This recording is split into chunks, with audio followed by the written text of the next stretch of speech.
अटल tunnel के बहाने आज हम चल रहे हैं हिमाचल प्रदेश के जनजातीय क्षेत्र लाहौल की ओर गोंधला तक की यात्रा पर। मनाली रोहतांग मार्ग पर मनाली से 4 किलोमीटर दूर गांव बाहंग बहुत ही महत्वपूर्ण जगह है। यहाँ रक्षा अनुसंधान एवं विकास संगठन का हिम और हिमस्खलन अध्ययन प्रतिष्ठान स्थापित किया गया है। इस प्रतिष्ठान का प्राथमिक कार्य बर्फ और हिमस्खलन के क्षेत्र में अनुसंधान करना एवं पूर्वानुमान लगाना है। इसके अलावा सीमा सड़क संगठन का कार्यालय भी बाहंग में स्थित है। सीमा सड़क संगठन BRO भारत में एक सड़क निर्माण कार्यकारी बल है जो भारतीय सशस्त्र बलों को सहायता प्रदान करता है। बाहंग में ही मिलिट्री इंजीनियर सर्विसेज MES का भी कार्यालय है। यह भारत की एक प्रमुख निर्माण एजेंसी है और भारतीय सेना के कोर ऑफ इंजीनियर्स के स्तंभों में से एक है जो सशस्त्र बलों को रियर लाइन इंजीनियरिंग सहायता प्रदान करती है। हिम वैली फन सिटी के नाम से जाना जाने वाला पर्यटकों का पसंदीदा मनोरंजन पार्क बाहंग में ही स्थित है। यह अपने ही प्रकार से पर्यटकों को लुभाने वाला स्थान है। चाहे तो टिकट कटवाकर भीतर मनोरंजन कर सकते हैं। फन सिटी में मनोरंजन की तरह तरह की सुविधाओं के साथ जल क्रीड़ा का भी प्रबंध है। यहाँ आगंतुकों के लिए प्रत्येक दिन सांस्कृतिक कार्यक्रमों के अंतर्गत हिमाचली, पंजाबी, राजस्थानी लोक नृत्यों की प्रस्तुतियां दी जाती हैं। किंतु हम इस समय यहाँ रुक नहीं सकते। पहले गंतव्य पर पहुंचना जरूरी है।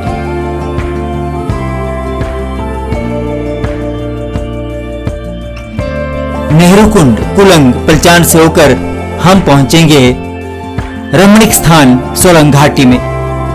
यह स्थान मनाली से मात्र 14 किलोमीटर की दूरी पर है।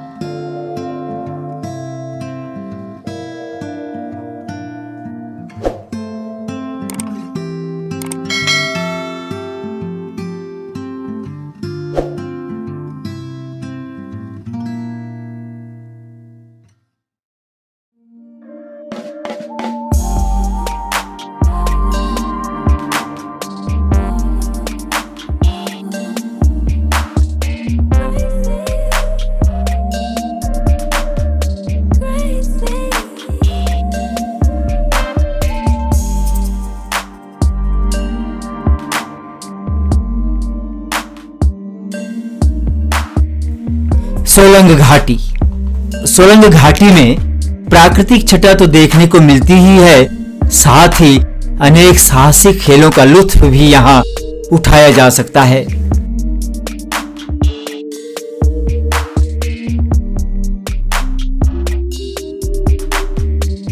यहाँ पैराग्लाइडिंग का आनंद लिया जा सकता है।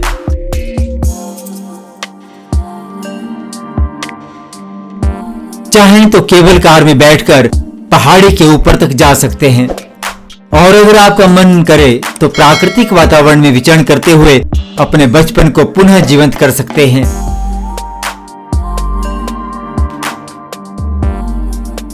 सोलंग से अटल टनल तक अब केवल 11 किलोमीटर का सफर शेष है। मार्ग में मनोरम प्राकृतिक दृश्य सर्वत्र मिलते हैं। अटल टनल से पहले हिम सुरक्षा गैलरियों का निर्माण किया गया है।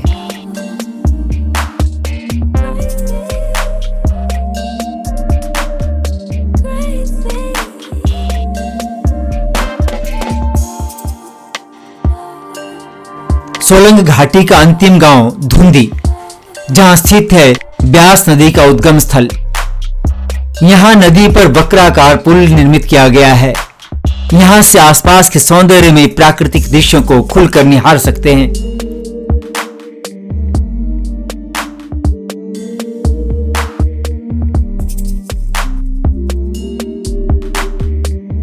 यहां से 2 किलोमीटर दूर यह रहा विश्व प्रसिद्ध अटल टनल का दक्षिणी प्रवेश द्वार।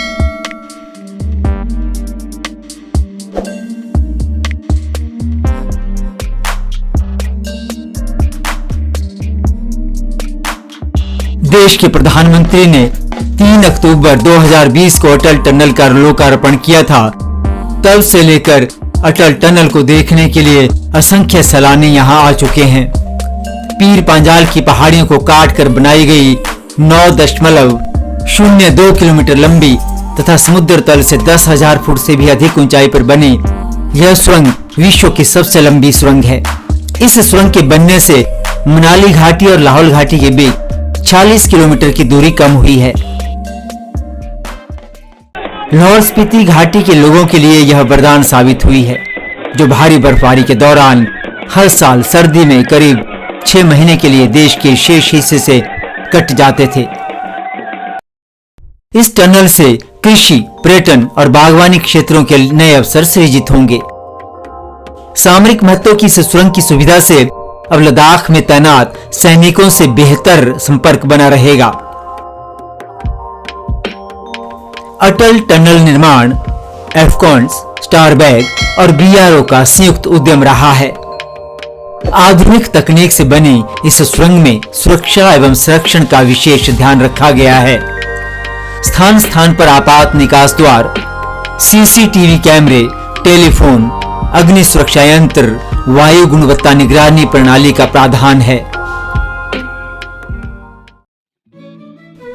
सुरंग के उत्तरी छोर पर लाहौल क्षेत्र में पहुंचते ही जैसे दुनिया बदल जाती है।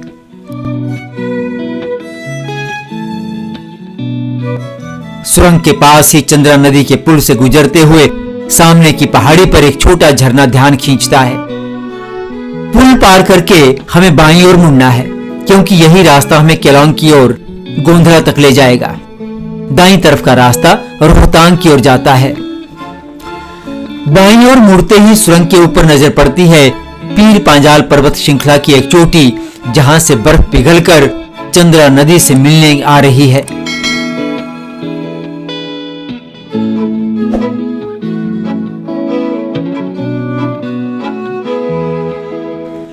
लाहौल यात्रा का आगाज ही बड़ा मनमोहक है। एक साथ नदी, झरना, पर्वत और बर्फ सब जीवंत नजर आने लगते हैं। थोड़ी दूर आगे बढ़ने पर चंद्रा नदी के किनारे खुल जाते हैं। इसी के साथ खुलने लगती है आधुनिक सभ्यता के किले में कैद होती जा रही मन की अवगुंठनें भी। पर्यटक इस स्थान पर चंद्रा नदी की जलधारा का आनंद लेने के लिए कुछ देर रुक लेते हैं। चाहें तो आप भी चंद्रा जलधारा का आनंद लेने के लिए अन्य पर्यटकों की तरह नदी के चौड़े किनारे तक जा सकते हैं। अगर मन कर रहा है तो मेरे साथ सड़क की दाईं ओर लहलाते मुस्कुराते फूलों के संग कुछ समय बिता सकते हैं।